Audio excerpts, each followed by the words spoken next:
Pleasure to be with you all today. I have to give the same disclaimer. I don't pretend to be an expert in energy or the environment. Most people would call me an expert in science, technology, and innovation policy, which means that living in Calgary, I don't really have a whole lot to do. Not much better here in Ottawa, actually, except there are more folks like you who are willing to get together in groups like this to at least talk about this issue. So I think this, building on Dick's message of hope, which I really do appreciate, I think maybe that's what we should talk about. It's a good thing I'm talking cleanup today, because a lot of the things I'm going to talk about they're actually themes that others have mentioned. I think this is very good and a positive, very hopeful sign. But I want to try to put it in some context for you, because I think the context is really, really important. Innovation is a term that we throw around like love, you know, and we all think we know what it means. But actually, to a psychologist, it means a very, very specific thing. To a counselor, it means a very, very specific thing. And innovation actually is a theory. And it's a theory of human welfare. And it's this theory that is really the thing that we build upon when we develop methods to analyze our industrial performance, and we talk about research and development, and we talk about the role of science and technology, and so on and so forth. And so I think it's important to understand what it is. One of the good things about having time on your hands in a place like Calgary, if you're an innovation specialist, is that you actually get a chance to read things over again that you had read years and years ago and forgotten all about. So really what I want to try to do today is kind of present you with a synthesis of, I'm going to save you the trouble of reading 200 books and papers, and see if we can't put all of this into some kind of a framework which helps explain why governments do some of the things that my colleagues have just been outlining are problems, and how perhaps we could get over some of those problems if we just sort of understand structurally how this works. So if I could just figure out how this works, there we go. Okay. Sorry, there we are, yeah. One of the issues with innovation is that we put it forward as being the panacea for everything, but it's not. It's very unpredictable. We don't know what's going to happen out the other end. We know an awful lot about how it happens, how it works. We don't have very much of a clue as to how to predict the outcome. And you know, the subtext to this whole meeting, it seems to me, is that we've got an environmental catastrophe building in the north of the province where I live. We have to do something about that.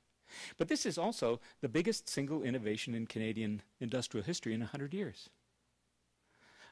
You remove the automobiles from the picture, and you remove the gas to put in them from the picture, and Canada is Venezuela. Simple as that. That's 50% of our export economy gone. We're really, really, really vulnerable.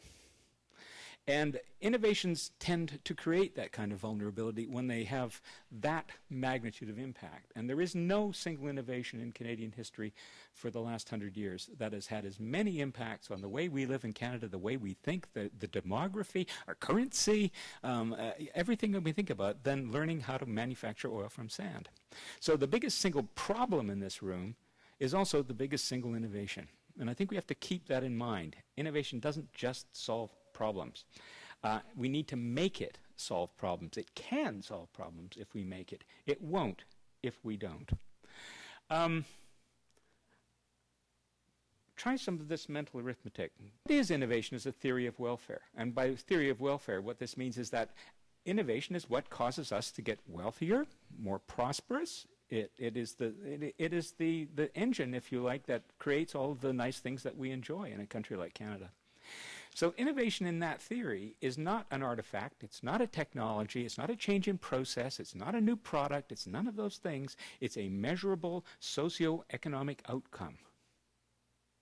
We can measure it in GDP, we can measure it as Peter has written very often, in multi-factor productivity and various other things like that. We can also measure it according to a lot of human development indexes.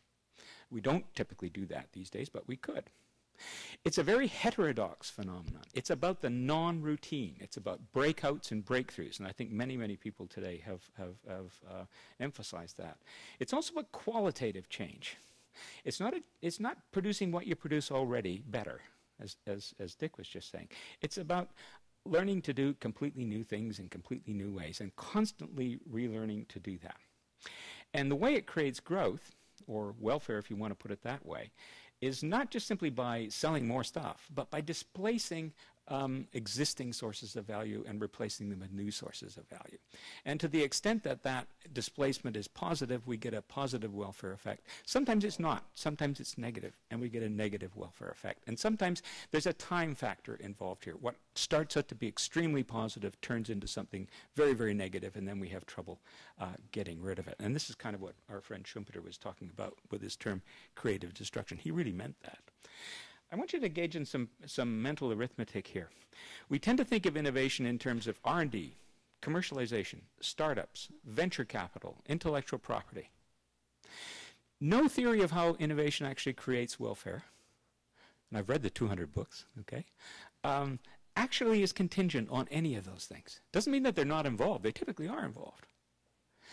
But you can come up with a theory, and you can come up with a system that you can apply to a whole lot of things to which those terms don't even need to apply. And it actually is cleansing of the brain to get them out of your brain for a while and to start thinking about innovation as a social and economic phenomenon, even a political phenomenon, rather than necessarily just a kind of instrumental function of those particular things. And this is where I want to kind of lead us from this point.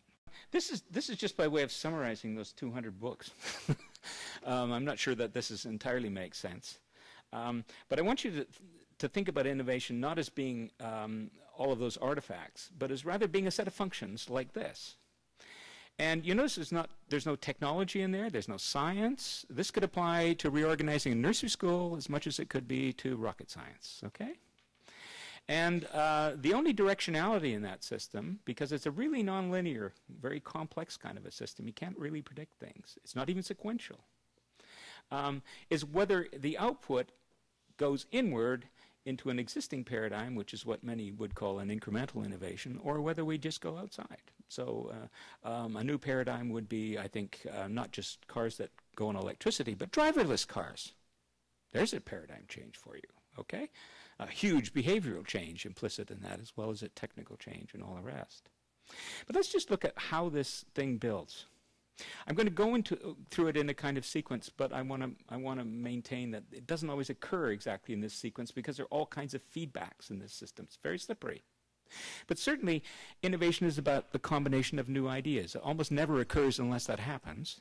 And it's also about the application of those ideas. That's also very important, okay? And we usually call that process entrepreneurship, or this is typically what we apply the term entrepreneurship to. And that's fine, but it doesn't really produce a whole lot of value. In order to take that application and really make value out of it, you've got to transform that into some kind of a new industry, a new industrial structure, a new enterprise of some sort. And that's a process we typically call diversification. But even that's not good enough. Because even after you've transformed that into new industries, you've got to make some money off of this. Okay, you've got to get some return. And one of the really interesting things that our keynote speaker today mentioned, Paul David and Gavin Wright and people like this, Nate Rosenberg, Brian Arthur, many, many others. The substance of much of what they've written throughout their careers is that innovations only really become economically efficient, when they become standards. And this is also partly what Dick is talking about, and also our interlocutor from Paris, about the general purpose technologies. And typically, it's when something has become standardized that we recognize it as an innovation. We've all got these gadgets in our pockets, and we talk, these aren't innovations anymore, they're standards. We can't live without these things. Okay? But when you get to that stage, this is where these rents come in. And this is also the problem with them, because this is where your legacy industries start gaining hold. This is where the barriers to market entry start coming. And this is where all the incumbents in the market start getting together and forming inter-industry agreements and sectoral agreements and technical standards and regulations and all of this kind of stuff. And they make it virtually impossible for anybody to get into that market. And then we have some of these really negative situations we see with respect particularly to the environmental technologies. But this, of course, creates a certain kind of stability, because then along come guys like David Keith who say, hey, come on, we can geoengineer the earth here, and I've got these neat ideas, okay? So you knock on the door and they don't necessarily answer, but you keep knocking on the door and you create this kind of pressure to go somewhere with all of this. And this creates the kind of disruption that we typically talk about, which then incentivizes the system to look for some different combinations of new ideas. And this just keeps going and going and going and going all over the place. The point is that this is all necessary. In other words, it's necessary to come to a position of stasis in this process in order to generate the incentive to disrupt it, as it is to disrupt it in the first place. So what I'd like people to think about is that we have to think of the innovation as being a system and of working in this kind of very systemic environment. And what does that mean for policy? Well, this is where we typically have all of our policy apples, is up here. We look at combination and application, the entrepreneurship process. That's where all these patent counts come from. What do patents prove? They prove how many crackpots you have in your economy who think they've had a great idea. That's all they prove, okay? Except for maybe 2% that actually are very, very significant, okay? But that's where we put everything. Instead of down here, which is actually the natural area for governments to act. This is government's natural domain. And it's through this area of social and economic policy that actually most of the conditions that we've been talking about today to prepare the way so that people with good ideas about managing our environment or mitigating our environment in different ways can actually get onto the market. This is where we have our competition policy, our consumer policy. This is where some of the programs like Dick was just mentioning to subsidize people to install photovoltaics and all the rest of it. This is where that can come in. And the linkage between this all, and the thing that we all kind of seem to be zooming in on, is this area of industrial policy, or as many have started to call it, state entrepreneurship. This is winner picking. This is where you pick your winners. It's at this critical stage where you've got new applications, you've got new ideas, you've got a standardized environment already that you realize is ripe for attack, and this is how you get yourself organized to get into that kind of market. This is where you start picking your winners, and I would take slight exception to Peter here, because actually, although we don't see recent examples of this, Canada's actually been extraordinarily good at industrial policy over the years. I won't, but I can enumerate at least a half a dozen examples, including the oil sands, interestingly enough, where we've been extraordinarily good at getting ourselves organized within that system that I was just explaining, putting private and public sector interests together in investment and building up that kind of investment and really creating major industries. And that's, I would argue, how we go from this sharp end of great ideas into attacking some of our established structures and so on. And I would just leave you with a couple of thoughts here. If I can get this thing to work. What do all major paradigm-shifting innovations have in common? Well, they have a lot of things in common, but they have at least these things, and I won't go over them all. You can kind of read them. But they're long-term. They involve strategies. They involve betting on large-scale transformative projects, not diddling around with startups, although that's an important thing to consider. It's where good ideas come from. But you've got to provide the structure for those startups in which those startups can grow and really yield something. A large enterprise focus from the very beginning. This is what Canadians have done in the past when we've been successful at this kind of thing. Innovation is about change, and democracy ought to be a very, very active public discussion about how we scope out and manage change. And there should be a very intense public conversation about this. In Canada right now, there is none. And I'm also very much taken that if we were to go to a conference, as there was one just last week here in Ottawa, about innovation, we would get a group of panelists like this come up, and they would present to you what is essentially a standardized version of how you innovate. 40 years ago, companies like David's were really, really unusual. Almost never happened. And so every time anybody talked about one, innovation. Now almost every company is technology intensive in some way or another. And the steps that we think of going through in order to innovate have become a standard.